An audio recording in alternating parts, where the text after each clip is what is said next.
Let's talk a bit more about the conscious and subconscious aspects of mind. Conscious mind affords us the ability to process conscious thoughts and information. This mind is self-knowledgeable, self-conceptual, self-realizing, and self-perceiving. It is what we refer to as the self, the you. Using its free will, the conscious part of us can place its attention on any one thing. This is the privilege of being human. In the chiropractic science and philosophy, it is called the educated mind, and it is processed in our newest brain region, the neocortex. The brain is the organ with the greatest number of neurons organized together. Where there is the greatest number of neurons, there are the greatest levels of intelligence. Consciousness uses the brain to mindfully process learning and experiences into electrochemical impulses called thoughts. The mind, then, is the product of the brain in action. The mind operates when the brain is alive and facilitating consciousness. Consciousness has two specific qualities. Objective consciousness is the life force, the source and the zero-point field. You and I are connected to that field, which affords us life through the midbrain, the cerebellum, and the brainstem. This is the subconscious mind. Subjective consciousness, situated in the neocortex, is the explorer, the identity that learns and evolves its understandings for a greater expression of life. This is the conscious mind. Once we understand how the brain works to create mind, we can go beyond the comfortable boundaries of what we already know. When we can unite our conscious mind to that infinite mind with unlimited potential, we will have access to a world of new possibilities. Consciousness is the only element that makes sense of how we can change the brain and mind. It is that intangible aspect of ourself that influences the brain to produce mind.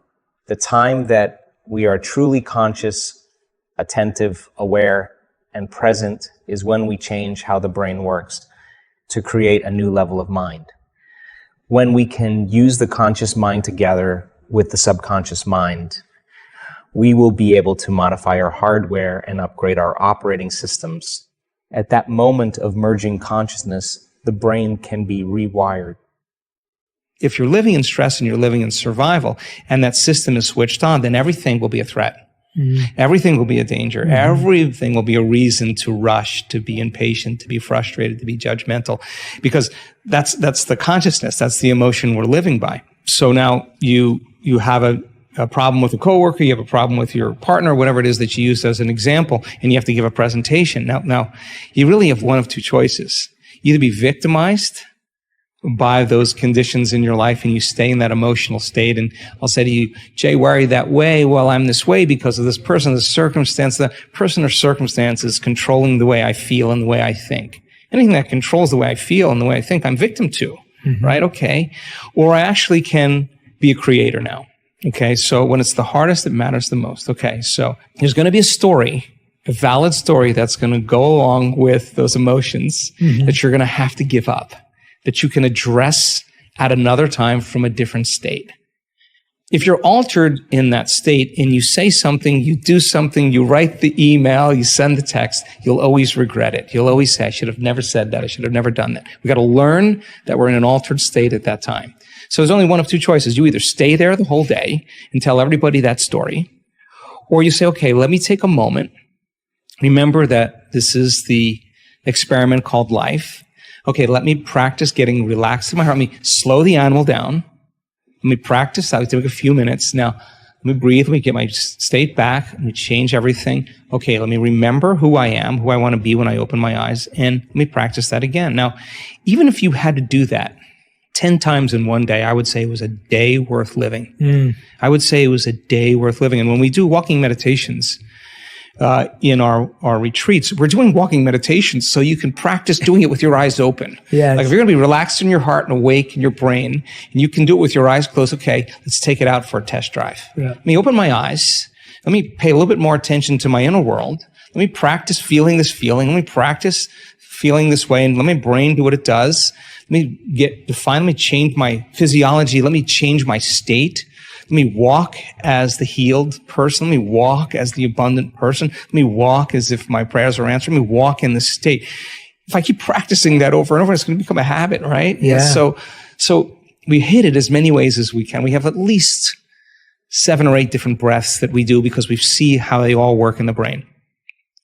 We have all kinds of meditations. We have sitting meditations. We have standing and walking meditations. We have laying down meditations because we want you to be able to do it with your eyes open, with your eyes closed, standing, walking, any way you can so that you don't default and return back to that person. Now, if you do default, you didn't fail. That's a program.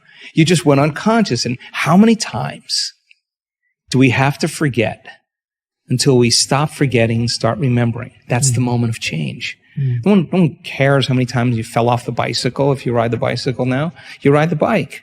So it's the constant process every single day. And I think that sometimes we look for evidence in our life and it hasn't happened. And I think it's so important that we still show up. Yeah. Yeah, because that's where you're changing the most. And when you get to that point where you could care less if it happens or not, because you feel so happy, so grateful for who you are, get ready because your life is going to begin to change in magical ways.